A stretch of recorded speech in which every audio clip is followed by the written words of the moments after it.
Kahit nga umuulan mga kapitbahay ko at hindi nga maganda yung panahon ngayon ay hindi kami mapipigilan. Kailangan naming mapanood yung game ng aking anak at yung anak ng aking pinsan. Medyo malungkot nga lamang mga kapitbahay ko dahil hindi ko na nga kasama yung aking pinsan.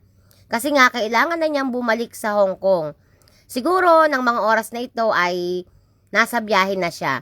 At yan nga yung mga kasama ko. Syempre hindi mawawala ang aking kapatid dyan.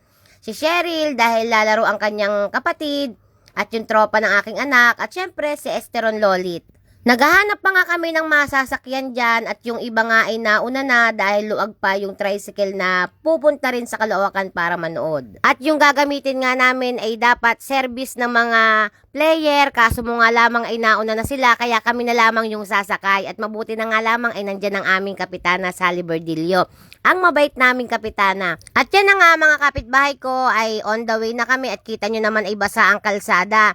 Kaso mo nga lamang pagdating nga dito sa may Walter Mart, sa may crossing ay naplatan yung sinasakyan naming tricycle. Kaya naman naghintay muna ang inyong kapitbahay dito. At ito nga ang isa kong kasama ay umorder muna dito ng mix and match.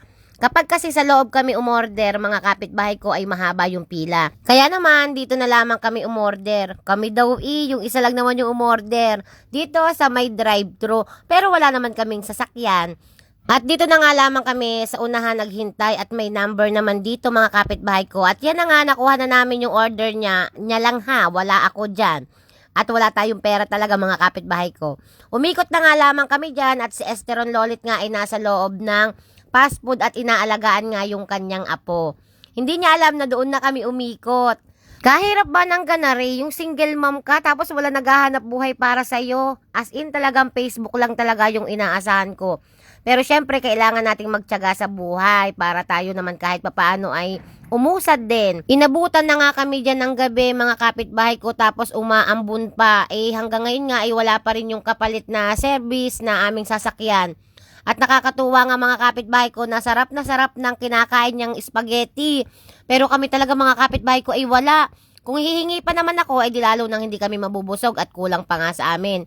Nakakaawa nga itong aming isang kasamang player kasi yung mga kasama niya is nandoon na. Binibigyan ko na nga ng pamasahing 20 pesos mga kapitbahay ko kasi nga baka hindi na siya umabot sa game. Pero sabi naman niya is okay lang at sabay-sabay na kaming maglalakad. Kaya ayan nga, mapanood lamang namin yung game. Kahit lakad mga kapitbahay ko malayo pa. At yan na nga, dumating na yung service namin. Salamat naman. Kahit pala maglakad kami mga kapitbahay ko ay abutan namin yung game kasi hindi pa nag-i-start. Hindi pa nga natatapos yung unang game at nung dumating kami dyan is first quarter pa lamang. Kaya ayan na, ngayon pa lang nga magsisimula mga kapitbahay ko.